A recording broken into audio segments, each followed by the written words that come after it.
সারা মাস দেখবেন, রমজান মাসে 1 মাস দেখবেন রোজা রাখবেন, আর 27 রোজাটা রেখে নিয়ে এমন ছাতি ফুলিয়ে হাঁটবে না যেন মনে হচ্ছে উনি সর্বনাশ, 3 মাস রোজা রেখে বসে আছে। এই লোক আছে না? কথা বলে। অথচ 1 মাস রোজা রাখে না, একটা রোজা রেখেছে, মুখ টুক শুকনো করে একবারে দাঁতল ফাতল নিয়ে এমন বসছে যেন মনে হচ্ছে 3 মাস রোজা রাখছে। এই লোক আছে না? কথা বলে। এই লোক আছে। সারা বছর দেখবেন নামাজ পড়বে না, আর শবে বরাতের রাতে এমন কায়দা করে পাঞ্জাবি টাঞ্জাবি পরে, পায়জামা পরে, নেটের টুপি পরে মসজিদে এত কায়দা করে ঢুকবে না, মসজিদের মুসল্লিরা পর্যন্ত চমকে উঠবে যে এই ছেলেটাকে তো কোনোদিন মসজিদে দেখিনি। হ্যাঁ, এই আবার কোত্থেকে এলো? কথা বুঝতে পারছেন? এই হচ্ছে ব্যাপার। আসলে আমরা বিবেক দিয়ে দেখি না, আমরা আবেগ দিয়ে দেখি। এই আবেগ দিয়ে ইসলাম চলে না, ইসলাম বিবেক দিয়ে চলে। দাড়ি বড় হয়ে গেল এটা বড় ব্যাপার নয়, বড় একটা চকচকে জুব্বা পরে ফেললেন বড় ব্যাপার নয়, ঘাড়ে একটা রুমাল ঝুলিয়ে দিলেন বড় ব্যাপার নয়। বড় ব্যাপার হচ্ছে আপনার মনটা পরিষ্কার নাকি, এটা বড় ব্যাপার। বড় ব্যাপার আপনার আমলটা আল্লাহর কাছে কবুল হচ্ছে নাকি, এটা বড় ব্যাপার। এত সহজ নয়। আপনি যদি ডাকার মতো ডাকতে পারেন, কাঁদার মতো যদি কাঁদতে পারেন, বলার মতো যদি বলতে পারেন, আল্লাহ ইচ্ছা করলে পূর্বের গুনাহগুলোকে আল্লাহ মাফ করে দিয়ে আপনাকে জান্নাতি করে দিতে পারে। আর যদি ডাকার মতো ডাকা না হয়, কাঁদার মতো যদি কাঁদা না হয়, ওই ইবাদতের মধ্যে যদি রিয়া ঢুকে থাকে, ওই ইবাদতের মধ্যে যদি রিয়া ঢুকে থাকে, ওই জিকিরের মধ্যে যদি রিয়া ঢুকে থাকে, ওই হজের মধ্যে যদি রিয়া ঢুকে থাকে, আপনার আমলটা আল্লাহর দরবারে কবুল নাও হতে পারে, এটা মনে রাখতে হবে। ভাইরা আমার, তৎকালীন সময়ের মানুষগুলো ইবাদত করেছে, আল্লাহর দরবারে কাজ হয়ে গেছে। আর আজকের লোক দাড়ি টুপি জুব্বা সব করছে, কিন্তু জবানের দোয়া দেখেন মেলান, আল্লাহর দরবারে কবুল হচ্ছে না। জবানের দোয়া যদি কবুল না হয়, তখন আপনাকে বুঝতে হবে তার মানে তার ইবাদতে কিছু ত্রুটি আছে। ত্রুটি আছে, কারণ কোরআন স্পষ্ট ঘোষণা দিয়েছে, আল্লাহ রাব্বুল আলামিন সুন্দর করে বলেছেন। কি বলেছেন? আল্লাহ স্পষ্ট ঘোষণা দিয়েছেন, আল্লাহু ওয়ালিয়ুল্লাযীনা আমানু ইখরিজুহুম মিনাজ যুলুমাতি ইলান নূর ওয়াল্লাযীনা কাফারু আউলিয়াহুমুত তাগুত ইখরিজুহুম মিনান নূর ইলাজ যুলুমাত উলাইকা আসহাবুন নার হুম ফিহা খালিদুন। আল্লাহ বলছে, আমি আল্লাহ হলাম ঈমানদারদের বন্ধু, তাদেরকে নিয়ে আসি অন্ধকার হইতে আলোর দিকে। আমার কাজ আলোতে পৌঁছে দেওয়া। আমি ঈমানদারদের বন্ধু। কাদের বন্ধু? ঈমানদারদের বন্ধু। বন্ধু বলে আল্লাহ সম্বোধন করলেন। যারা আল্লাহর ওলি হয়ে গেছেন তাদেরকে আল্লাহ বন্ধু বলে সম্বোধন করেছেন। জোরে বলবেন না? হে তরুণিয়া নওজোয়ান জামাকেরা, হে আমি মুরব্বিয়ারে, বাবারা শুনে কি দিন বাবা, বাবারা জিনে কি দিন বাবা, খাজা গরিবি নওয়াজকে আল্লাহ বন্ধু বলে সম্বোধন করলেন। বড় পীর আব্দুল কাদের জিলানীকে বন্ধু বলে সম্বোধন করলেন। মুজাদ্দিদ আল ফিসানীকে আমার আল্লাহ বন্ধু বলে সম্বোধন করলেন। জামিরউদ্দিন চাটগামীকে আমার আল্লাহ বন্ধু বলে সম্বোধন করলেন। ফুরফুরার পীর আবু বকর সিদ্দিক রাহমাতুল্লাহ আলাইহি দাদা হুজুর পীর কেবলাকে আমার আল্লাহ বন্ধু বলে সম্বোধন করে নিয়েছেন। পৃথিবীর জমিনে যত আল্লাহর ওলি হয়েছিল, ঈমানদার যারা হয়ে গেছেন, তাদেরকে আমার আল্লাহ বললেন, ঈমানদারদের আমি আল্লাহ হলাম বন্ধু। তাদেরকে আমি আল্লাহ নিয়েছি অন্ধকার হইতে আলোর দিকে। ওয়াল্লাযীনা কাফারু আউলিয়াহুমুত তাগুত ইখরিজুহুম মিনান নূর ইলা যুলুমাত। আর অবিশ্বাসীদের অভিভাবক হলো শয়তান, সে নিয়ে যায় আলো হইতে অন্ধকারের দিকে। শয়তানের কাজ হলো অন্ধকারে পৌঁছে দেওয়া, আলোতে রাখবে না। শয়তানের কাজ হলো অন্যায় কাজের দিকে ধাবিত করে দেওয়া। শয়তান ভালো কাজের পাশ দিয়ে নিয়ে যাবে, রাতের বেলা জলসা শুনতে যাবি, বিকেল বেলা লটারির টিকিট কাটিয়ে নিবি। রাতের বেলা ওয়াজ শুনতে যাবি, তোর মাকে বলবি কিন্তু হালুয়ার দোকানে বসে বসে সময়টা তুই ওখানে কাটিয়ে দিবি। রাতের বেলা জলসা শোনার নাম বলে যাবি, পকেটে একটা টুপিও নিবি, কিন্তু ফুচকার দোকানে গিয়ে লাইন দিবি। রাতের বেলা ওয়াজ শোনার নাম করে তোরা যাবি, কিন্তু মনে রাখ চায়ের দোকানে বসে বসে সময় কাটাবি, কিন্তু যাবি আর আসবি, একবারও বসবি নি।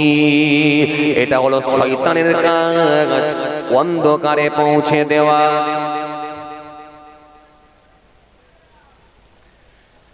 শয়তান ভালো কাজ করতে দেবে না, এটা শয়তানের ওয়াদা। করতে আমি দেবো না। শয়তানের কাজ হলো অন্ধকারে পৌঁছে দেওয়া, আলোতে রাখবে, অন্ধকারে পৌঁছে দেওয়া। রাতের বেলা ওয়াজ শুনতে যাবি, এই বলে বাড়ি থেকে বেরোবি, পালসার গাড়ি নিবি, পকেটে কিন্তু সিগারেটের থল রাখবি। যাবার সময় টানবি, আসার সময় টানবি, লিকার চা ওখানে খাবি, পায়ের ওপরে পা দিয়ে বসবি আর গল্প করবি। কিন্তু একবারও কি ভুল করেও বসবি? বসবি না, বসবি না, বসবি না। ওয়াল্লাযীনা কাফারু আউলিয়া তাগুত ইখরুজুনাহুম মিনান নূর ইলা যুলুমাত উলাইকা আসহাবুন নার। আল্লাহ বলছে ওরাই দোজখবাসী যারা শয়তানের কথায় গুরুত্ব দেবে, শয়তানের কথায় প্রাধান্য দেবে। উলাইকা আসহাবুন নার হুম ফিহা খালিদুন, সেখানে তারা চিরকাল অবস্থান করবে, চিরকাল থাকবে, বাঁচাবার কিন্তু কেউ থাকবে না।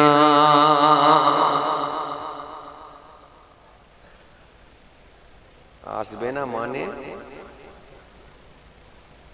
এই তো প্রথম ডোজ পড়েছে, এই প্রথম ডোজ পড়েছে। রাগ করছেন আপনারা? না, ওরা আমার ভাই হয়, ভাইদেরকে একটু বকাবকি করা যেতে পারে, পারে না? মা বকাবকি করে তার ছেলেকে, ভালোর জন্যই বলে, কথা ঠিক কিনা বলবো? কারণ ওরা যদি ফুচকার দোকানে লাইন দেয়, বাদামের দোকানে লাইন দেয়, যতক্ষণ থাকবে সিগারেট টানবে, মোবাইল চালাবে, কে পাবজি খুলবে, আর কে দেখবেন আপনার কি বলে ওখানে গিয়ে নানা রকম গল্পের সঙ্গে তারা সম্পৃক্ত হবে। এখানে যতক্ষণ বসে থাকবে ইনশাআল্লাহ আল্লাহ রাব্বুল আলামিন রাজি হলে তাদের খাতাতে সওয়াব আল্লাহ জারি রাখবে। যতক্ষণ বসে থাকবে নেকির খাতাতে আল্লাহ নেকি লিখে দিতে অর্ডার দেবে, যাও লিখে দাও নেকি। ভাইরা মা, এই জন্য এরা নেকি তুলতে এসেছে। এই জন্য আমি বলবো এখানে বসে, এখানে বসলে আপনি নেকি পাবেন। এই চত্বরের বাইরে চলে গেলে আপনি নেকি পাবেন। এই জন্য অনুরোধ থাকবে এইখানে বসে আসেন। আর যদি আপনি আল্লাহর ওলি হয়ে যান তাহলে তো কোনো কথা না, আল্লাহ আপনাকে বন্ধু হিসাবে গ্রহণ করে নেবেন। জোরে বলবেন না, আল্লাহ বন্ধু হিসাবে গ্রহণ করবে। আল্লাহর ওয়াদা আছে, তোমাদের সঙ্গে আমি বন্ধুত্ব সম্পর্ক তৈরি করব যারা আমার মাহবুব বান্দা হয়ে গেছে। আসেন, ভুল বুঝবেন না, রাগ করবেন না। এই জন্য মাঝে মাঝে আপনি চেক করবেন আপনি ঠিক জায়গায় আছেন কিনা। চেক করবেন, চেক করবেন। গোনা ছাড়া মানুষ নেই, আর গোনাগারদের মধ্যে ওরাই উত্তম যারা নিজেদের গোনার কথা মনে করে আমার আল্লাহর কাছে চোখের পানি ছেড়ে কেঁদে ফিরে এসেছে। আমার আল্লাহ তাকে বড় ভালোবাসে। জোরে বলবেন না, আরো জোরে বলবেন না, আল্লাহ তাকে ভালোবাসে। মাঝে মাঝে চেক করবেন আপনি কোন জায়গায় আছেন, চেক করে নেবেন। যারা নামাজ পড়েন, মুখে দাঁড়িয়ে আছে, আপনি তাদেরকে বলছি আপনারা একটু চেক করে দেখবেন কোন জায়গায় আছে। চেক করলে তবে বুঝতে পারবেন আপনার ভাউচার ঠিক আছে কি। ভাউচার যদি ঠিক না থাকে, ফর্দে যদি ঠিক নেই, লিস্টে যদি নাম না আসে, তাহলে জানবেন গোলমাল হচ্ছে, গোলমাল হচ্ছে।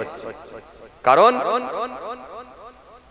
আপনি আমি নামাজ পড়ি, কিন্তু নামাজ আল্লাহ পড়ার হুকুম দিয়েছেন, কিন্তু মনে রাখবেন এই নামাজটা সেই নামাজ হোক যাতে করে আল্লাহর সন্তুষ্টি অর্জন করতে পারে, আল্লাহ যাতে রাজি হয়,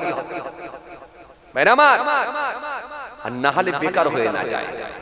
ইবলিস শয়তানের এত বেশি সিজদা ছিল, সারা পৃথিবীতে এমন কোন জায়গা নাই যেখানে ইবলিসের সিজদা নাই। ইবলিসের সিজদা নাই সারা পৃথিবীতে এমন কোন জায়গা নাই। কি বলছেন আপনি? সাতবক আসমান, সাতটা আসমানে এমন কোন জায়গা নাই যেখানে ইবলিসের সিজদা নাই। এরপরও আল্লাহ তাকে বিতাড়িত করলেন, বের করে দিলেন, যাও বেরিয়ে। বেরোতে হলো, উপায় নাই। এইজন্য ভাইরা আমার চেক করে কিতাবের মধ্যে পড়ছিলাম, আপনার নাম শুনেছেন হযরত মালিক দিনার রাহমাতুল্লাহ আলাইহি, নাম শুনেছেন না আপনারা?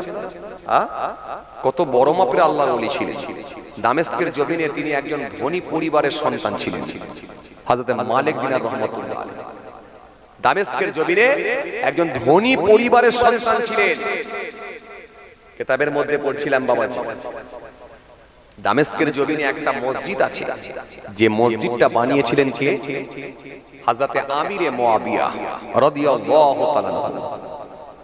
আমিরে মুয়াবিয়া রাদিয়াল্লাহু তাআলা আনহু দামেস্কের জমিনে একটা মসজিদ বানিয়েছিলেন। আমিরে মুয়াবিয়ার নাম আপনারা জানেন, যারা কারবালার ওয়াজ শুনেছেন তারা আমিরে মুয়াবিয়ার নামও শুনেছেন, কথা বলে না। যারা কারবালার ওয়াজ শুনেছেন তারা আমিরে মুয়াবিয়ার নামও শুনেছেন। জি, এই আমিরে মুয়াবিয়া রাদিয়াল্লাহু তাআলা আনহু দামেস্কের জমিনে একটা মসজিদ বানিয়েছিলেন। ওই মসজিদের মধ্যে ইতিকাফের নিয়তে গেলেন। কে গেলেন?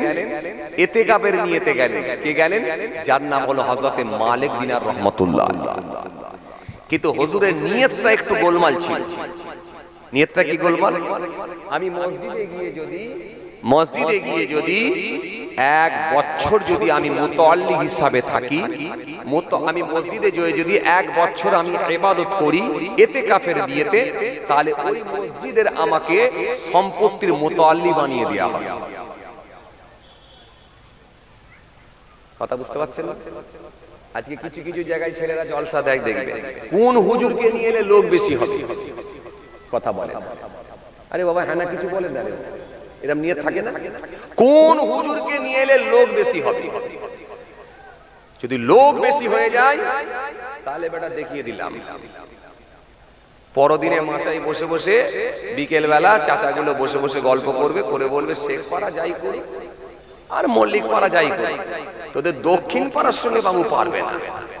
তোদের খানাও যেমন হয়েছে লোকও তেমন হয়েছে। কথা বলছেন না? কোন হুজুর নিয়ে এলে লোক বেশি হয়? তার মানে আসলে কি তার নিয়ত ঠিক আছে? কথা বলেন, নিয়ত ঠিক আছে? নিয়ত ঠিক না। এজন্য নিয়ত যদি আপনার গোলমাল হয়ে যায়, আপনার আমল কিন্তু আল্লাহর দরবারে যাবে না। ভাইরা আমার, আমল কিন্তু আল্লাহর দরবারে যাবে। এজন্য নিয়ত আপনাকে আগে ঠিক করতে হবে। জি, আমাকে একজন শোনাচ্ছে, বলছে ভাইজান আমাদের এলাকার এক লোক, সে শোনাচ্ছে তাদের এলাকা, বলছে হুজুর একজন টাকা জমিয়ে রেখেছিল, রেখে একজনের কাছে রেখেছে, যে টাইম যখন হবে টাকাটা আমাকে দিবি, আমি একটু হজে যাব। তো যার কাছে টাকা রেখেছিল সে নিজেই হজে চলে গেছে। কথা বলতে পারছেন? লাভ কি হবে? লাভ হবে না। সারা রাত আপনাকে নামাজ পড়তে হবে না, পড়তে পারলে আলহামদুলিল্লাহ, না পারলেও সমস্যা নেই। আপনি 5 ওয়াক্ত নামাজটা একবারে কন্টিনিউ ভাবে 5 ওয়াক্তটা পড়েন, কিন্তু তাহাজ্জুদের নামাজ পড়বেন আর হুক মেরে কারেন্ট নেবেন, লাভ হবে না, লাভ হবে না। আগে আপনাকে ডিসাইড করতে হবে আমার আমল কম হোক কিন্তু আল্লাহর সন্তুষ্টির জন্য। জি, কিতাবের মধ্যে পাওয়া যায় মালিক দিনার রাহমাতুল্লাহ আলাইহি দামেস্কের জমিনে মসজিদের গেলেন, 1 বছরের জন্য ইতিকাফ করবেন। ক বছর? 1 বছর। 1 বছরের জন্য ইতিকাফের নিয়তে তিনি গেলেন, কিন্তু নিয়ত একটু গোলমাল। কি গোলমাল? আমি যদি কন্টিনিউ এখানে মসজিদে ঠিকঠাক ভাবে নামাজটা আদায় করতে পারি, লোকে আমাকে ভালো বলবে, মসজিদের মুসল্লিরা এসে আমার নামাজ আর আমার জিকির আমার তাসবিহ দেখে বলবে যে অন্তত একে এই মসজিদের মুতাওয়াল্লি বানিয়ে দেওয়া হোক। মুতাওয়াল্লি হওয়ার নেশায় 1 বছরের জন্য ইতিকাফের নিয়তে ঢুকেছে। হায় রে হায়। হে তরুণিয়া নওজওয়ান জামাকেরা, ইয়া মাই মুরব্বিয়ারা, বাবারা শুনে কে দিন বাবা, বাবারা চিনি কে দিন বাবা। কিতাবের মধ্যে পাওয়া যায় হযরতে মালিক দিনার রাহমাতুল্লাহ আলাইহি দামেস্কের জমিনে মসজিদের মধ্যে গেলেন 1 বছরের জন্য ইতিকাফের নিয়তে। 1 বছরের জন্য ইতিকাফের নিয়তে গেলেন। 1 বছর হয়ে গেল। নামাজ, রোজা, নামাজ, জিকির, তাসবিহ, তেলাওয়াতে কোরআন পাক কোনো দিকে তিনার ত্রুটি নাই। কিন্তু 1 বছর হয়ে গেল, কোনো মুসল্লি এসে বলল না যে আপনাকে মুতাআল্লি বানানো হলো। কেউ কিন্তু মুতাআল্লি সংবাদটা দিল না। 1 বছর হয়ে যাওয়ার পরে সেই মালিক দিনার রাহমাতুল্লাহ আলাইহি রাতে অন্ধকারে মসজিদ থেকে একটু বাইরে বেরিয়েছেন। হঠাৎ করে দেখা যায় কেউ যেন একটা গায়েবী আওয়াজ দেয়। একটা আওয়াজ আছে, হে মালিক দিনার, তোমার নামাজ কবুল হয় না, তোমার জিকির কবুল হয় না, তোমার তাসবিহ কবুল হয় না, কারণ তোমার নিয়ত ঠিক না। হে মালিক দিনার, এখনো সময় আছে, তুমি তাড়াতাড়ি তওবা করে ফিরে এসো। এইজন্য ইবাদত আপনার কম হোক, কিন্তু আল্লাহর সন্তুষ্টির জন্য খামাখাই 20টা কলা নিয়ে এসে দান করবেন, 50টা ক্যামেরাম্যানকে দান ডাকবেন। এই ক্যামেরাম্যানদের সামনে এসে 20টা কলা আপনি দান করবেন, গরিবদেরকে দেবেন। নিয়তে যদি গোলমাল হয় কবুল হওয়া মুশকিল। 20 পিস কাপড় আপনি দান করবেন, 50টা ক্যামেরাম্যানকে ডাকবেন, 20 পিস কাপড় আপনি দান করবেন। নিয়তের যদি গোলমাল হয় কবুল হওয়া মুশকিল। আপনার যদি গোলমাল হয়, লোকে আমাকে হাজী সাহেব বলবে, যার পয়সা হোক মেরে ধরে হোক যে কোনো ভাবে হজে যেতে হবে। নিয়তের যদি গোলমাল হয় কবুল হওয়া মুশকিল।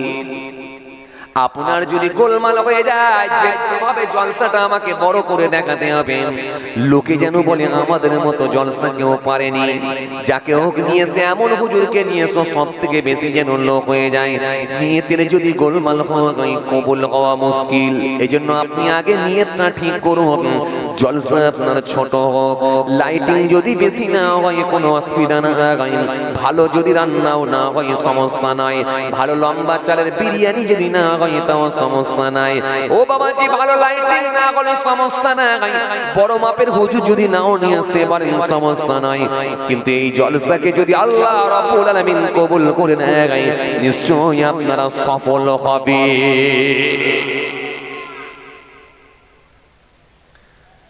আগে উদ্দেশ্য, আগে নিয়ত।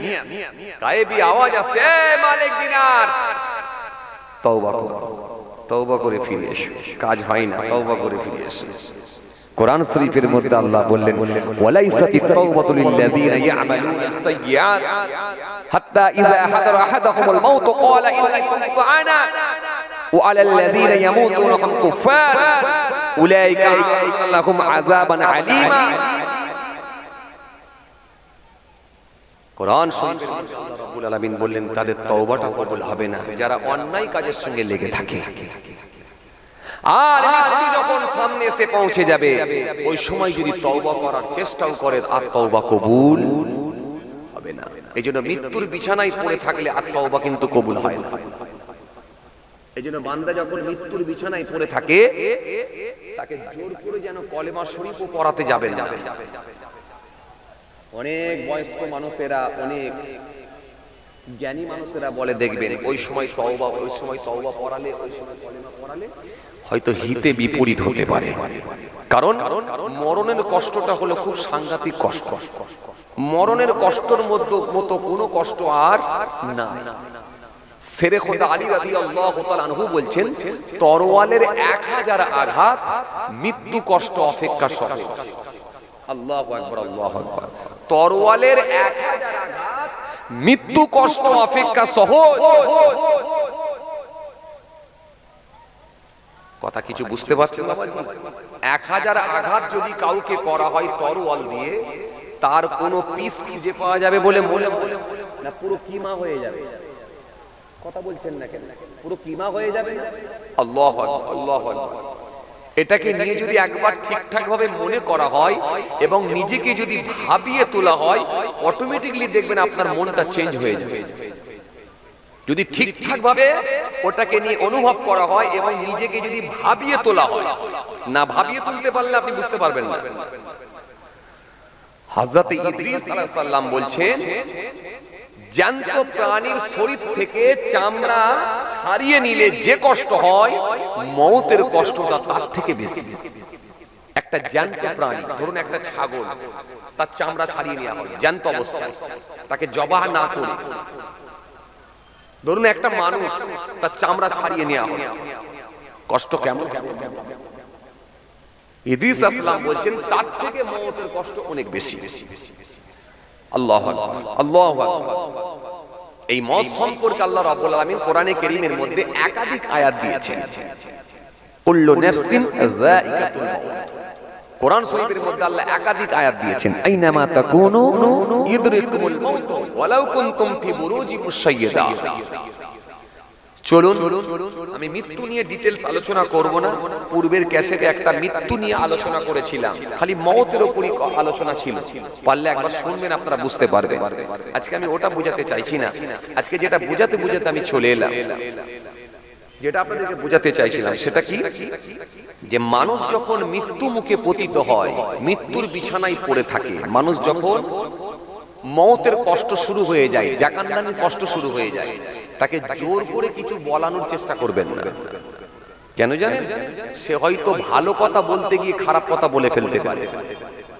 আপনি জোর করে যদি ওকে কলেমা শরীফ পড়াতে যান, পড়ো লা ইলাহা ইল্লাল্লাহ মুহাম্মাদুর রাসূলুল্লাহ সাল্লাল্লাহু আলাইহি ওয়াসাল্লাম, পড়ো বলে জোর করে যখন কলেমা শরীফটা পড়াবেন, হতে পারে সে হয়তো কলেমা না পড়ে কষ্টের চোটে এমন কিছু কথাবার্তা বলে ফেললো যেটা শরীয়ত বহির্ভূত কথা, যেটা হলো শরীয়ত বিরোধী কথা, হয়তো কুফরি কথাবার্তা বলে ফেলতে পারে বা শিরকি কথাবার্তা বলে ফেলতে পারে।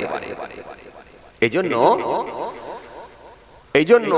ফাকিহগণের মতে বা উলামা হাজরাতগণের মতে, যখন মওতের কষ্ট শুরু হয়ে যাবে, আপনি যদি তাকে কলেমা শরীফই পড়াতে চান, আপনি পাশে বসে নিজের মনে আপনি কলেমা শরীফটা পড়ুন, লা ইলাহা ইল্লাল্লাহ মুহাম্মাদুর রাসূলুল্লাহ সাল্লাল্লাহু আলাইহি ওয়াসাল্লাম। এই কালিমা শরীফটা যখন আপনি নিজে বারবার পড়বেন, হতে পারে সে আপনার শুনে শুনে হয়তো একবার পড়ে ফেলতেও পারে। যদি বলবেন না, এই একবার যদি সে আপনার শুনে পড়ে ফেলতে পারে, এতে তার জীবনটা ধন্য হতে পারে। কারণ রাসূল বলেছেন যে ইমানদারের শেষ কথা হবে কলেমা, বেশক সে জান্নাতি।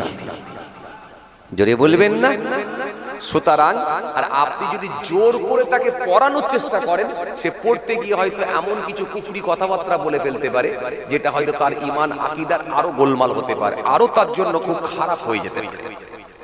কারণ মওতের কষ্টটা খুব সাংঘাতিক কষ্ট, এটা বলে বোঝানো যায় না। আমরা হয়তো খুব এটাকে ইজি ভাবে নিয়েছি, খুব সহজ ভাবে। কিরকম? ফটাফট করে মরে যাচ্ছে মানুষ, মরে যাচ্ছে, এটাকে আমরা মনে করি এসেছি আবার যেতে হবে, মওতটা একটা সিস্টেম ওয়াইজ হয়ে গেছে, মানুষ আসবে যাবে, এটাই ব্যাপার। এজন্য হয়তো মরে গেল, যখন আমাদের কাছে খবর চলে এলো লোকটা মারা গেছে, কি করে মরলো? বলে পুকুরে ডুবে মরলো। ও আচ্ছা আচ্ছা আচ্ছা, আর কি করা যায় বাবু? লোকটা মারা গেছে, কি করে মরলো? অ্যাক্সিডেন্ট হয়ে মারা গেছে। ও আচ্ছা আচ্ছা আচ্ছা, অ্যাক্সিডেন্ট হয়ে মারা গেছে, কি করা যায় বাবু? এটা আমরা খুব সহজ ভাবে নিই। আসলে কিন্তু যে মরেছে সেই বুঝেছে, যে মরেনি সে বুঝবে না।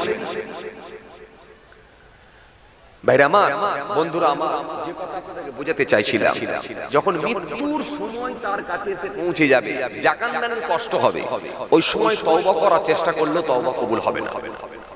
এছাড়া সর্ব সময় আল্লাহ তওবা কবুল করবেন বলে ওয়াদা দিয়েছেন।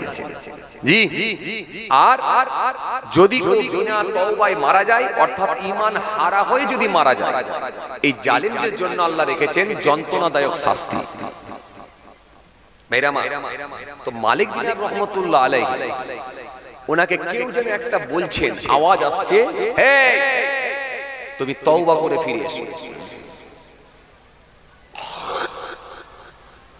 তওবা করে ফিরে এসো, এখনো টাইম আছে, পরিবর্তন হও, তওবা করে ফিরে এসো।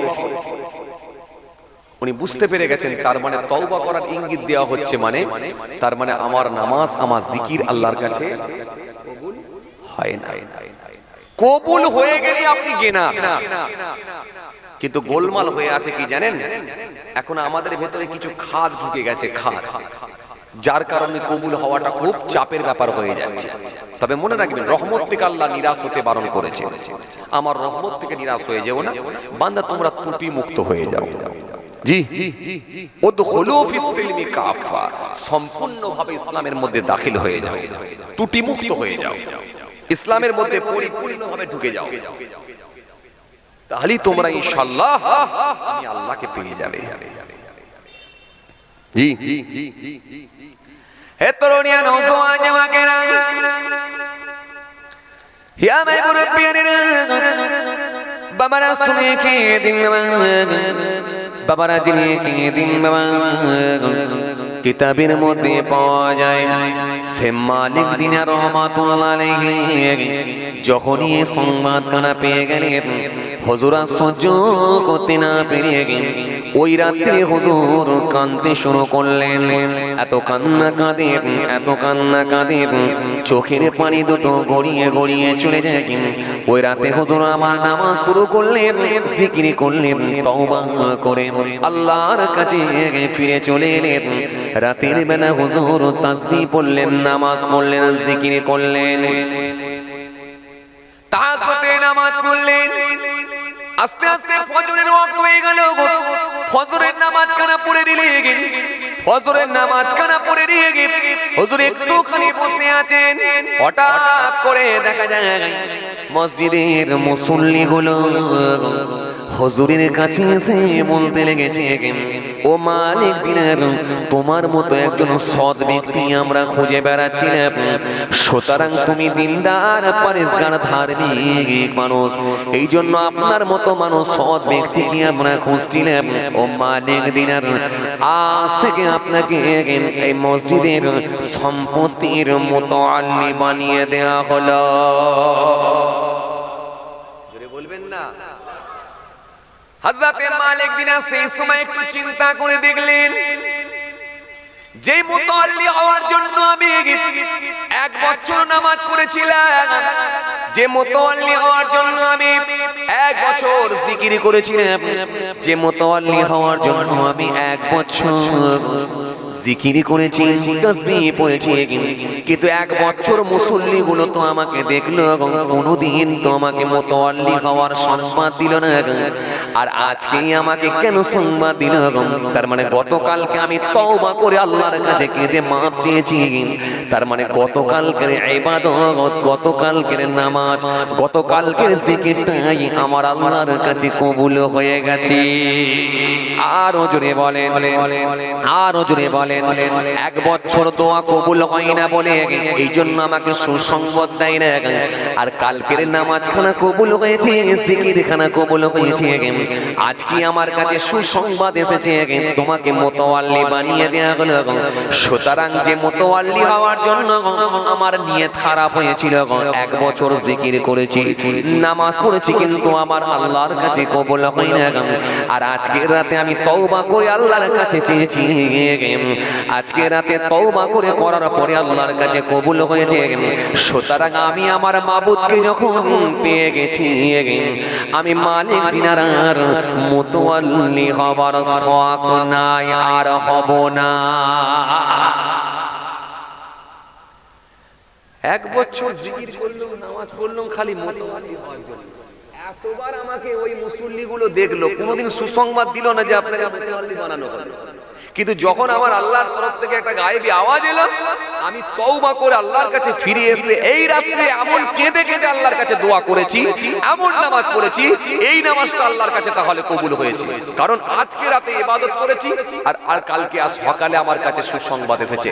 সুতরাং তাহলে যে মুতাওয়াল্লি হওয়ার জন্য 1 বছর করেছিলাম, তাহলে সেই নামাজ, সেই রোজা যখন, সেই জিকির যখন কবুল হয় না, তাহলে আমি মালিক দিনারের আর সেই শখ নেই।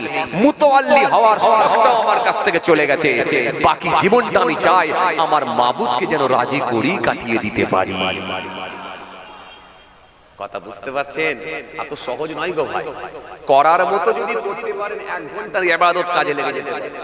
ডাকার মতো যদি ডাকতে পারেন একদিনের আমল আল্লাহর কাছে কাজে লাগবে। ডাকার মতো যদি ডাকতে পারেন, বলার মতো যদি বলতে পারেন, 1 রাতের ইবাদত কাজে লাগতে পারে।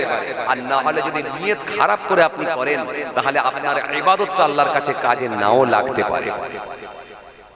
ভাইরা আমার, বন্ধুরা আমার, সাথী মুহাব্বতের ভাইরা, যে কথা আপনাদের বোঝাতে চাইছিলাম, এই জন্য কত বড় আল্লাহর ওলি ছিলেন, তার জবানের দোয়াটা কবুল হয়েছে। দোয়া কবুল হয়ে গেছে। হ্যাঁ,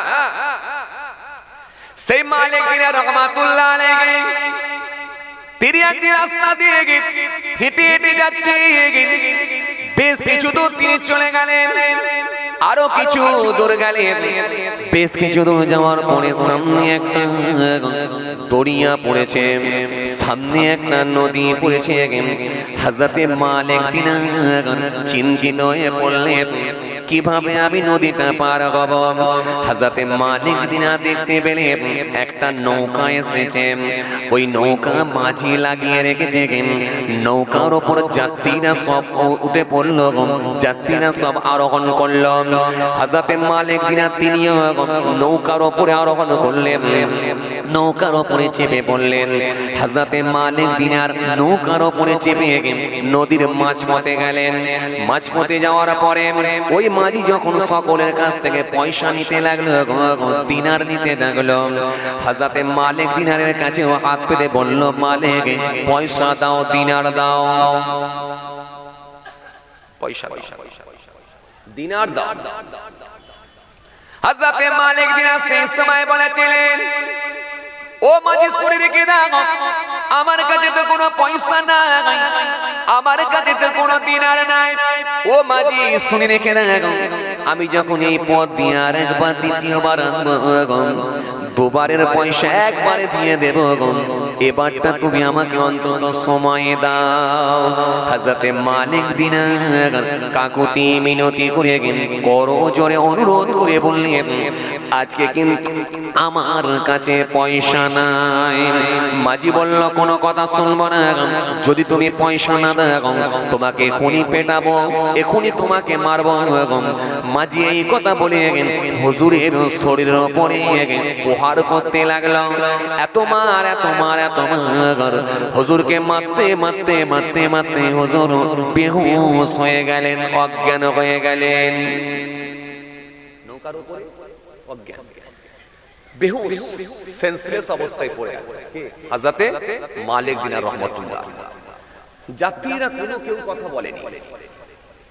কিতাবের মধ্যে পাওয়া যায় সেই মালিক দিনারের যখন সেন্স ফিরে এলো, জ্ঞান ফিরে এলাম, হযরতে মালিক দিনার রহমাতুল্লাহ আলাইহি সেই সময় যখন একবার তাকিয়ে দেখলেন, দেখার সাথে সাথে মাঝি সেই সময় বলল, হে মালিক দিনার পয়সা দাও, যদি না দাও তোমাকে আবার এখনই প্রহার করব, আবার তোমাকে আমি এখনই পেটাবো। হে মালিক দিনার পয়সা দাও, যদি পয়সা না দাও তোমার হাতে পায়ে দড়ি বেঁধে এই দড়িয়ার ওপর তোমাকে ছুঁড়ে ফেলে দেব, নিক্ষেপ করব। দড়িয়ায় ছুঁড়ে ফেলে দেব যদি পয়সা না দাও। হযরতে মালিক দিনার রহমাতুল্লাহ আলাইহি সেই সময় তিনি কাঁদতে কাঁদতে মাঝিকে বললেন, মাঝি আজকের দিনে আমাকে ক্ষমা করো, এরপরে যখন আমি এই রাস্তা দিয়ে আসবো, আমি তোমাকে এই পথ দিয়ে যখন যাব, দুবারের পয়সা একবারে দিয়ে দেব। আজকের দিনে তুমি আমাকে মাফ করো, তুমি আমাকে ক্ষমা করো। মাঝি কোনো কথা শুনতে নারাজ, হুজুরের পা দুটো আর হাতেতে দড়ি বাঁধবেন বলে প্রস্তুতি নিয়েছে। হাতে পায়ে দড়ি বেঁধে দড়িয়ায় ফেলে দেব। হযরতে মালিক দিনার হাত দুখানা তুলে কি যেন আল্লাহর দরবারে একটু দোয়া করলেন। দোয়া করার সাথে সাথে দেখা যায় ওই দড়িয়ার মাছগুলো ঠোঁটে করে দিনার নিয়েছে, পয়সা নিয়েছে, দিনার নিয়েছে।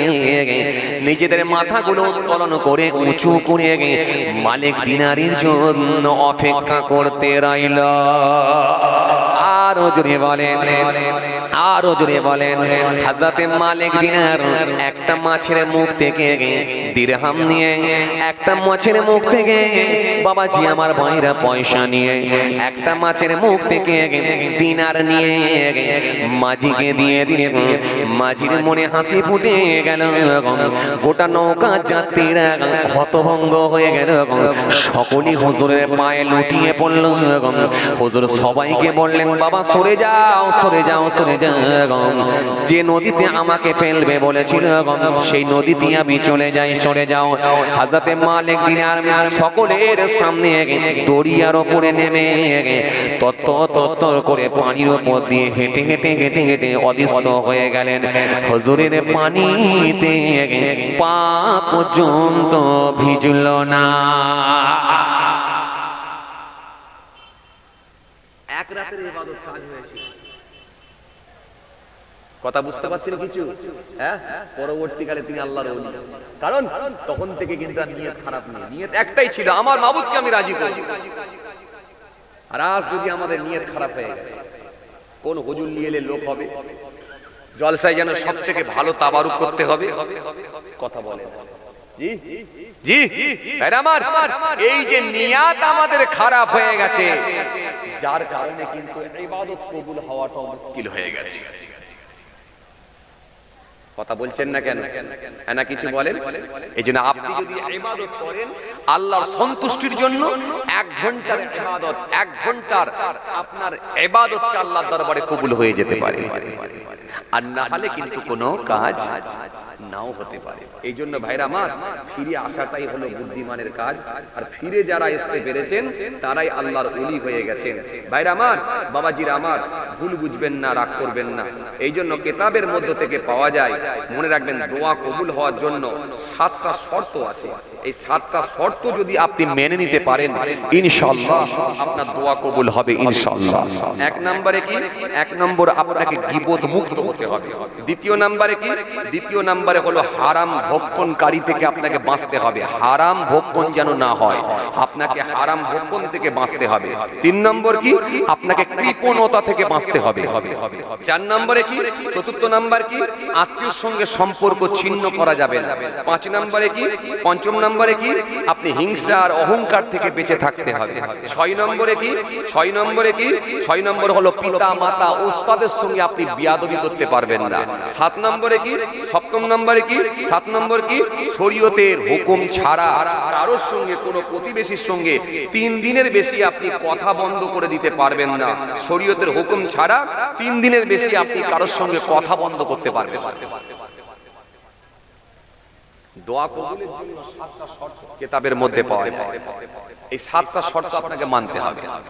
দোয়া কবুলের জন্য বিশেষ জায়গা আছে, যে জায়গাগুলোতে আপনি দোয়া চাইলে 100% ইনশাআল্লাহ আল্লাহর দরবারে আপনার দোয়া কবুল হবে। একটু জোরে বলতে পারেন না? আরো জোরে হয় না? এবার আসেন ভাইরা আমার, যে কথা আপনাদের বোঝাতে চাইছিলাম, তাহলে প্রথম নম্বরে ছিল কি? প্রথম নম্বর হলো আপনাকে গীবত মুক্ত হতে হবে। আচ্ছা, আজকের দিনে গীবত মুক্ত মানুষ কম না বেশি?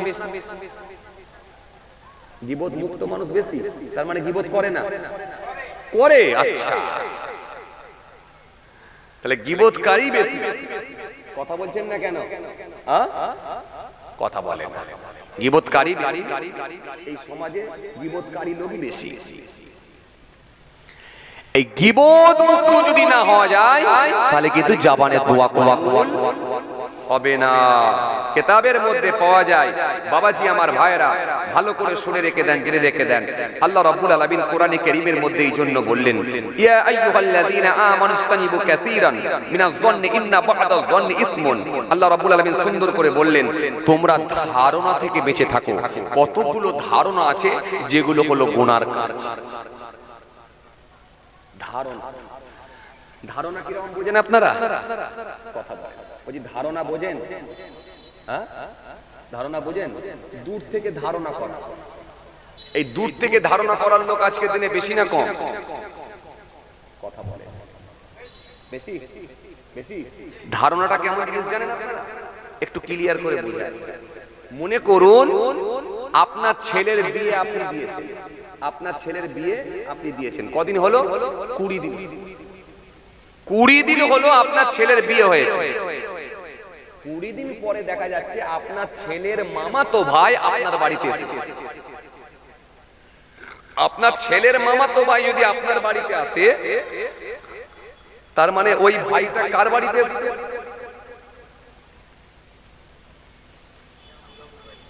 জামাই বাড়ি, মানে ফুপুর বাড়ি। ফুপুর বাড়ি, ফুম্মার বাড়ি।